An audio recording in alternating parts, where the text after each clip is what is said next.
1, you're live.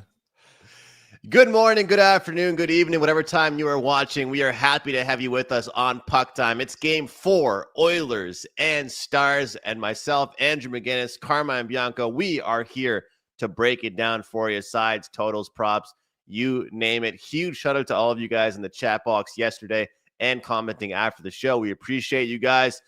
And we still have life in the Carolina and Florida series, which is nice to see as we get more hockey in the Eastern Conference and the Hurricanes avoid embarrassment. But of course, we're going to talk Game 4, and the Oilers lead 2-1 in their series, and they are at home still here for Game 4. So should be a great one tonight. Carm, how was your day yesterday, man? How you doing? Good. Quiet for the most part. I thought the Canes were going to go down yesterday and the series over in 4, but they somehow, kind of like the Leafs did in Game 6 of that Florida series, where they went down to Florida in a game in which they're coming off an embarrassing loss, and they rebounded with a 2-0 win in Florida. This time it's Carolina with a 3-0 win. I kind of wish I just stuck to the under in that game, which I thought was good. That first period under cashed, the full game under cashed, and your third period over 1.5 cash with a couple empty netters. Sebastian Aho, 7 shots on goal yesterday. Jarvis only 2, I think 1, and Svechnikov with 2. So 2 of the 3 guys stayed under their shot props, but Sebastian Aho, Andrew, 7 shots on goal. A Game 5. I'm going to say right now, Andrew, and we're going to talk about it tomorrow, the series has to end tomorrow. There's that guy in the chat yesterday, remember Carolina plus 1,400 in 7 games. Man, if they were to somehow win Game 5 at home, they would make for a very interesting the series as well, too. But we'll see what happens. We'll talk about that tomorrow. The Stars and the Oilers. Andrew, we talk about the Oilers all the time. Those, Stuart Skinner. And it looks like Picard is well enough that he's going to back him up in goal tonight as well, too. It looks like he's back. Man, this team, are they destined to make it to the Stanley Cup Finals against, we're going to see the same finals this year as we saw last year, Florida and Edmonton, with quite possibly a different result? You know, Carm, someone sent me something, and I got to read this. It was twice in 45 years, teams met back-to-back for Stanley Cup championship. In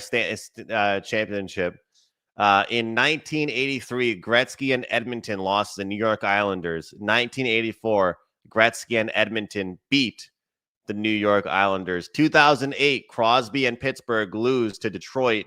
2009, Crosby and Pittsburgh defeat Detroit in the Stanley Cup. Could we see McDavid lose in 2024 to the Panthers, go back in 2025, the exact same matchup, and get the job done? We'll find out. The odds are already out. We're seeing a pick on that, which is kind of funny. It's like NFL future prices on the big game here.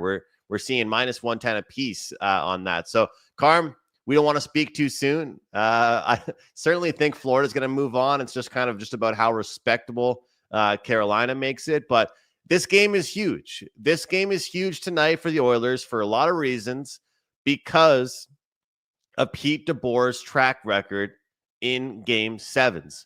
Pete DeBoer, the head coach of the Dallas Stars, Carm, correct me if I'm wrong on this number, I think he's 8-0 now in Game 7s.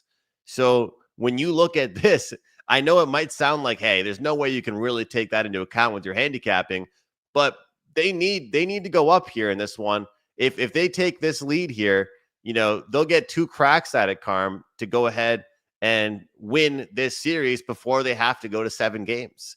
I don't want to go against Dallas Stars. I don't want to go against Pete DeBoer in Game 7. I mean, look, I know Pete DeBoer wasn't Mikko Rantanen. He wasn't the guy that scored those late goals. But if you ask me, the Dallas Stars were looking pretty good in the first round. The Avalanche were looking pretty good in the first round. They were up 2-0 with 4 minutes to go, and they lost Game 7 against Dallas. If I'm Edmonton, I want to win this one in 6 or fewer. That's for sure. as of this game right now, looking at the odds logic page, looking at Circa, looking at Pinnacle, looking at Bet Online, looking at multiple books right now, money trickling in on the Dallas Stars as the opener was minus 160 for the Edmonton Oilers. We are now seeing down to minus 148, minus 145. Some spots have the minus 150. So slight adjustment, slight money coming in on the Dallas Stars here, Carm. How do you see this game going? And if Dallas does bounce back, what type of game do you see happening? Listen, the Oilers are playing well defensively, and McDavid did say at 5-on-5 they get to play their game. It's unbelievable because the Oilers have so much team speed that when they turn over a puck, even in the offensive zone, they make it back into the defensive zone. You saw it we saw it in Game 3. They just get back and they back check. They just look good 5-on-5. You don't want to give the Stars any power plays in this game, but I have to believe. Listen, that the Stars aren't a team that loses games 6-1, but they did. They lose that game 6-1. Andrew, I don't think that's any indication of how good this Stars team is. I have to feel like they're going to bounce back tonight. Now, is it enough to get them a win? That I don't know, but I feel they're obviously going to score more than a goal. This total went from 6 to 6.5, which was still shaded to the under, and now it's back at 6 across most of the books on not only the WagerTalk live lines, but I haven't quite looked at odds logic yet. But if Dan is there, our producer Dan, maybe he can get the odds logic lines up there, and we can see if there's some sixes across the board. But I feel like, Andrew, that we're going to see some goals in this game tonight, and I'm leaning to goals in the first period. Andrew, you're looking at it, and we're seeing right there. There's a bunch of sixes there. Circa, I think, has a 6.5, which is shaded to the under. DraftKings normally has like 6.5s now. I think they just don't want to get beat on the sixes, Andrew. But I'm looking at like first period and the total here. Edmonton Oilers, 6 games at home in the playoffs thus far. 5 of the 6 games the total has gone over in the first period. Obviously, that is a profitable bet if you're taking it. And the Dallas Stars, in 7 road games, the over has hit in 4 of 7. Still a profitable, even at 4-3, it's still a profitable number for them, up just under a unit. And you look in this series, 2 of the 3 games thus far have gone over the total in the first period. Game 1, expected goals in the first period were 2.51. Game 2, expected goals 2.21. Game 3, expected goals was the lowest total of all of them at 1.55. But each and every one, Andrew, that's about what we were talking about, a little over 6 expected goals in the first periods combined between these two. And you got to figure that this Dallas Stars team is going to push back tonight. They're just too good a team, I think, Andrew, to not give it a go tonight. Whether it's going to be enough at the end of the day, I don't know. But if they cash the first period, then we're happy. Hey, Carmen, can we make that a consensus bet? Can I jump in on that with you again? Because I like it too. I'm with you on it. I cashed it in the last game, over 1.5 in the first period. And I like it again here because I think that we're not only going to just get Edmonton putting that game over the total in the first period, we're going to get Dallas contributing as well to this. I got to give a shout out to our guy, NHL All-Star Bets, in the live chat. There he is. You're a little bit late, brother, but you're here with us. We got to shout you out because he might have been the only person on planet Earth last night that bet the Hurricanes and also bet them to win in 7. We talked about him earlier, Carm, but he's here now. I literally barely even saw one ticket on Carolina yesterday. So shout out to NHL All-Star Bets.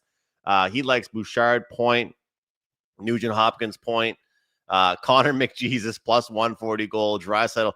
So we got Titan CT in here. Love having Titan CT. He says Stars are 13-3, revenging a loss. Obviously, certain teams like the Dallas Stars, you can respect off a loss, Carm, but not even just off a loss, off a 6-1 loss. And as I said to you yesterday, that game, I guess we can probably both agree that, you know, it was probably a bit closer than the score indicates, right? Like, I mean, they scored a couple goals in bunches. The game was over in a snap of your finger. And then you take a look at Money Puck, the deserved to win meter here, 58-41 or 58.7, 41.3 here. But as I mentioned yesterday on the show, when we were doing our recap of the game, Jake Ottinger minus 3.64 goals saved above expected. I mean, when you look at that number, and I know it sounds like these days I've been the absolute number one Stuart Skinner, you know, the president of his fan club. But if he had those numbers, Carm, how ridiculed is he getting right now? Pretty big time, right? So the way I look at it is, part of me does kind of lean towards Dallas, but at the end of the day, though, I don't want to go against them at home. That's why I think it was so crucial for Edmonton getting that split in Dallas. Now you go ahead and win game 3, you're up 2-1. You win game 4 here, protect home ice like you're so good at. You go up 3-1. You have multiple chances to close out this series. We know that Dallas is going to give their best effort. We know Ottinger is going to respond. And, you know, Carm, even a lot of times this playoffs, we've seen like first period go under, full game go over. This game, to me, actually could have that feeling where you and I cash our first period over, and then the game settles down. It would not shock me in the slightest to see 1 goal Dallas, 1 goal Edmonton, and then the game kind of settles down, and we see like a 4-2 final, 3-2 type of final after that. So I wouldn't talk anybody out of this game starting with a bang, that's for sure. But do you think I'm crazy for buying into the whole Pete DeBoer Game 7 thing? Or I think it's so crucial that Edmonton wins this in 5 or 6. I really do. I think it's a cool stat, but do I completely buy into it? Not so much, because streaks come to an end. Andrew, Pete DeBoer's had nothing to do with the Dallas Stars winning that game that they were down 2 goals with 4 minutes left in the third period against Colorado. That had more to do with the Stars players getting it done on the ice, or Colorado bottling that game and giving it up. But it's his name is stamped as the coach that won that game. You know, it's similar to 15 straight games in the Eastern Conference Finals that Carolina hasn't won, and they off an embarrassing loss, and they somehow they score first in the game, which was important yesterday for them. Bobrovsky played lights out. Freddie Anderson played well when he had to, but there weren't a lot of shots on Freddie Anderson early, and allowed him to settle into the game and allowed the team to settle into the game. So what happens tonight? It's the same thing. If the Edmonton Oilers can play some, defense like they did in Game 3, and keep the shots or rebounds, the second chances to a minimum on Stuart Skinner, then they probably get the 3-1 lead going back to Dallas for Game 5. It's a fine line, Andrew, with Stuart Skinner. He's got 3 shutouts and he's playing extremely well. But all it takes is one game where he allows 4 or 5 goals, and then the talk is back on Stuart Skinner is not a playoff goalie. Stuart Skinner should not be playing again. We need to put Picard back in goal for the Oilers. This is what the NHL is. This is what social media is. This is what fan bases are. It's what have you done for me lately? And at least as far as lately goes, Stuart Skinner's been good. He's going to have to be very good tonight, because Jake Ottinger is not going to have a game like he had in Game 3. I just don't see it happening. The guy's been solid all playoffs long, and kind of like what Titan said, the Stars are very good at rebounding off of losses. So we'll see what happens there. Shout out to Frazier, who's stuck in traffic, but listening live from his car. Please do not cut anybody off. I'm not sure. He must be in LA, where the traffic is 24/7 on those highways. Andrew, would you look at any props in this game?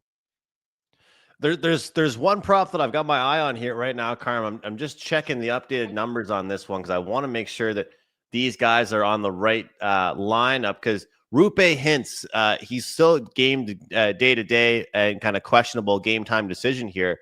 That play was so weird, Carm. He took like a hard slash to the foot. Like they definitely, Darnell Nurse must have caught him in the soft spot of the skate because he took warm-ups in the last game, but then Pete DeBoer said afterwards that he's nowhere close to being good to go. So I'm seeing the game time decision there next to him. If that doesn't end up being the case, I think we're going to see Granlund and Rantanen and potentially Robertson up there with Hintz. So what I want to look at once again is the Mikael Granlund 2+ shots, over 1.5 shots on goal. It's -120. This guy's been creating chances. This guy has been constantly a threat out there. And really, when you look at some of these numbers, Carm, whether they're block shots or unblocked shots, he's getting a lot of shot attempts. 3 shot attempts, 4 shot attempts, 5 shot attempts, 7 shot attempts, 4 shot attempts. That's the history of this guy that we're asking to just get 2 shots on goal. I like it quite a bit. And he's off his first game in 5 games where he didn't go over 1.5 shots on goal. That one is -120, which we always love getting good numbers there. And the Granlund and Rantanen line led the Dallas Stars 5-on-5 with on-ice unblocked shots 4 at 13, courtesy of MoneyPuck.com. So I do like that one at -120. And we're going to go to Shaq Hyman, Shaquille O'Neal's favorite player. And I'm going to keep betting him. I got a nice message in the chat. Somebody was talking about that recommendation I had with Aho a couple games ago. I missed on it, but you got to keep going back to these guys you miss on. And Zach Hyman is more of a home player, it seems like. Hyman seems to be better when he plays at home. Right now, the current number for Zach Hyman, you can get over 2.5 shots on goal at -110. As I mentioned, you're going to get a better number on the road as far as the price is concerned here. But looking at this guy and what he's doing, the hits he's throwing, the shot chances, 5 shot attempts in the previous game, 5 shot attempts in the game before that, 5 shot attempts in the game before that. Every single game so far in this series, Carm, he has at least 5 shot attempts. So we'll look towards over 2.5 shots on goal for Zach Hyman, over 1.5 shots on goal for Mikael Granlund. Props for me, Andrew, other than that first period one. I love the comment by one of our regulars in there, Fortunat, who says the Oilers have no other option in goal, which is the issue. But if Stuart Skinner can keep pulling rabbits out of his, let's call it his hat, then good for him and proving me wrong. Me as in Fortnite, proving him wrong. I love that comment. It almost shows transparency, which is what we try and do on the shows.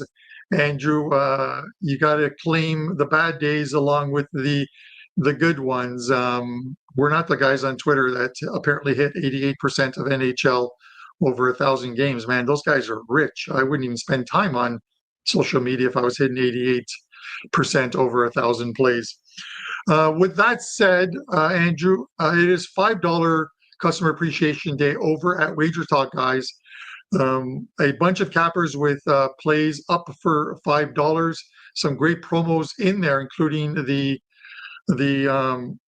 3 days for $49. That's a great deal as well too. I have a coupon code because I have a 5% play going tomorrow in Major League Soccer, 10-3-1 in 2025 with 5% plays. MLS, because it is the MLS 10 will get you $10 off of that play for tomorrow.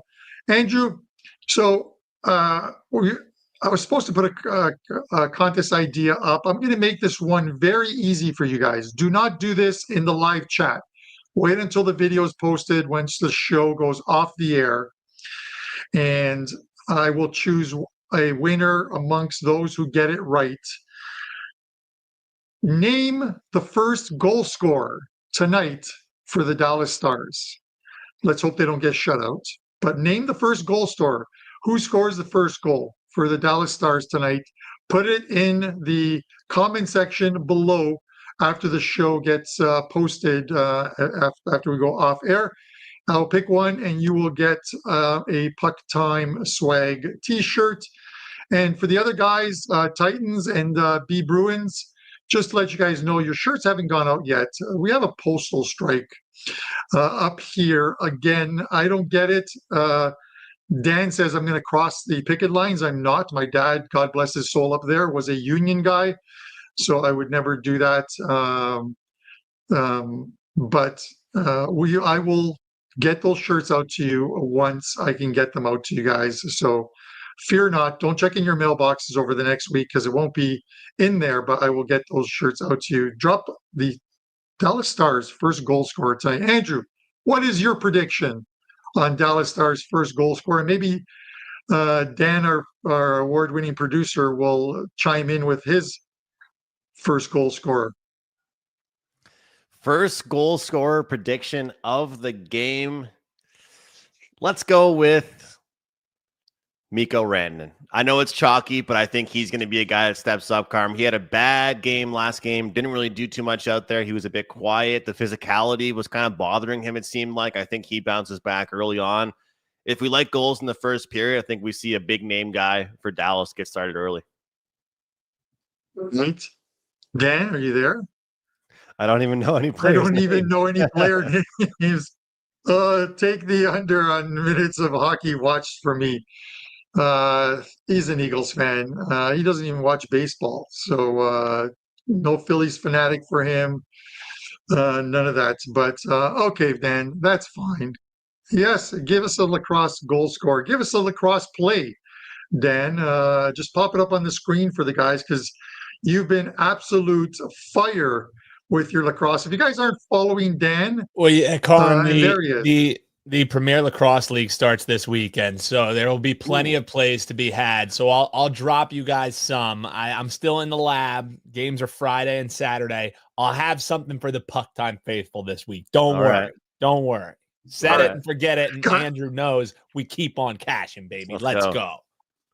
Between Andrew's CFL, your soccer, and my lacrosse, we're gonna pay for my wedding alone. We're in for a summer. We're in for a summer here, boys. I like it. That's it. At Newbie Talks, guys, follow him on the X, as well as, of course, Andrew and I. He'll pop up and just throw out some absolute gold on weekends and sometimes weekdays with lacrosse plays. And whether you like lacrosse, whether you follow it, it doesn't matter. It's the money spends the same, Andrew. It doesn't matter if you win betting the CFL, soccer, NHL, NBA, which, judging by last night's game, is NBA is trash. You just can't watch that sport. Anyways, with that said, God bless NBA if you love it. And there's been some good NBA games, Carm. I can't lie. There's actually been some good games. And I can't even use the argument of what kind of a playoff game has a team winning by 30 points, because you could say what kind of an NHL playoff game has a team winning 6-1, which we've seen a few times in the playoffs this season. So I digress. I take that all back. God bless the NBA. Michael Jordan, the all-time best, of course, Andrew. So I'm settling that argument right now. And Kawhi Leonard, only when he was in Toronto, and he hit that buzzer beater. I can't remember, who did they beat in that game? Where he hit that buzzer beater where it clanked three times. Dan who they beat. Ask Dan who they beat in that game. Oh yeah, it was the Sixers. That's it. It was the Sixers. Okay, forget it. Okay, Andrew. We need gritty. All right. Yes, my niece is now doing the gritty dance, Andrew. I took her on Sunday to watch one of those. It's kind of like the Cirque du Soleil shows, but it's a smaller production. It was called Cirque Italia, and she had a fantastic time. She's like 10. She loved it. And then when she was coming out, she did the gritty. I'm like, what are you doing? She goes, it's the gritty. Don't you know that, Uncle Carm? She goes, oh yeah, you're old. I'm like, wow. I feel old. Anyways, one play up in the NHL for me tonight for $5. MLS 10 to get $10 off tomorrow's 5% MLS play. And Andrew, I'll send it over to you to let us know what you have up at WagerTalk. Maybe talk about your CFL show real quickly and close it out. Yeah, starting the CFL podcast starts today. We're recording. It should be out this evening, if not tomorrow. So super excited about that. You guys are going to get futures, win totals, all that stuff out from myself and my co-host Bobby DeBow, who's done a lot of great work with the CFL. He also was in the Guinness Book of World Records for attending the most CFL games in the shortest period of time, which is pretty cool. But yeah, I've got a lot of great stuff planned for the next few weeks in the CFL, and I can't wait to show you guys all the stuff we're putting out. Also, some of the solo videos will be out on the WagerTalk YouTube channel. And right now, there's two options if you want to get on board with me and my CFL plays. Right now, the price is $2.99 for the early bird special. It was originally $3.49. We've slashed that to $2.99. It's a 21-week season, guys, plus the playoffs, plus the Grey Cup. It's a long season. We're going to cash a ton of tickets. Long-term, plus 46 units on best bets. 4% and 5% plays have been phenomenal for me with the CFL. And if you don't want to just get myself, you can join me and Don Buster for a 30-day special where you get all of my plays and all of his plays for the first 4 weeks of the CFL season. It's a really good deal. It's at my page. It's at Buster's page. Buster was number one, I believe, the last 2 years. The year before that, I was number one in the CFL. We both have an unbelievable 5% and 4% track record. So guys, don't miss out on that. If you don't want to buy the full season just quite yet, I understand. No bother. Get the first 4 weeks. Cash with us. Both Buster and I will make some money in the CFL. It's a combo package. You buy the package, you get both of our plays the first 4 weeks of the season. As of everything else, Carm, we got a 4% play for $5 Tuesday in baseball action. And that's it for me, man. What about you? What's your $5 play? I can't remember if you mentioned or not. I did. It is up in the NHL for tonight. I got a couple clients tennis plays that are going on as well too. I'm doing French Open. I only do the 4 Grand Slam events. Lifetime at WagerTalk, 132 units of profit in those 4 Grand Slam events. It's the only ones I do. I don't do any of the Masters tournaments or what have you. It's just the 4 Grand Slams because I know all the players are keyed in on trying to win those. You never know with the Masters sometimes. If a guy's like, let me get through the first round, compete, pick up my check, and then I'm done, and head down to Florida and golf with some of the Toronto Maple Leafs. But with that said, Andrew, we've come full circle on the NHL show today. Guys, we'll be back on Wednesday to discuss whether the Carolina Hurricanes can extend this series to 6 games with a win on home ice, their first win on home ice in this series. We'll see if that happens for myself, Andrew McInnis, and our award-winning producer, Dan Alexander. This is PuckTime. We'll see you tomorrow. Best of luck with your wagers, and drop your Dallas Stars first goal scorer in the comments section as this video gets uploaded.